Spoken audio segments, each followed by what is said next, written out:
আমার না খেতে তেমন একটা কখনো অরুচি লাগে না।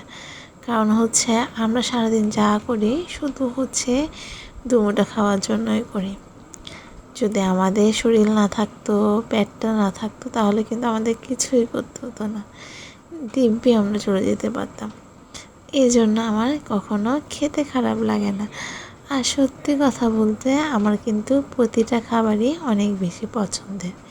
সেদিন সন্ধ্যাবেলা বানিয়েছিল বেগুনি আর হচ্ছে পেঁয়াজু। যেহেতু আমাদের বাসায় সবাই হচ্ছে তেলের ভাজার খাবার খেতে অনেক বেশি পছন্দ করে, তো হচ্ছে এই জন্য হচ্ছে মা বানিয়ে নিয়েছিল। আর বাইরের খাবারের থেকে বাইরে কিন্তু বেগুনি পেঁয়াজগুলো খেলে খুব বেশি পরিমাণ গ্যাস্ট্রিকের সমস্যা হয় আমার। আমি জানি না তোমাদের কার কেমন লাগে, কিন্তু আমার খুব বেশি পরিমাণ গ্যাসের সমস্যা হয়। সেই জন্য হচ্ছে ঘরে বানানো, এদিকে হচ্ছে মা সব কিছুই বানিয়ে নিয়েছিল। উনি সবসময় নিজের হাতেই কিন্তু একা কাজ করতে পছন্দ করে। উনি একা যখন রান্না করে থাকে তখন ওখানে কেউ থাকুক ওটা কিন্তু তিনি কখনো পছন্দ করে না। তো উনি ওনার মতো করেই বানিয়ে নিয়েছিল। আচ্ছা, এতটুকু। সবাই ভালো থেকো, সুস্থ থেকো। তোমাদের সাথে আগে গল্প আমার অনেক হবে।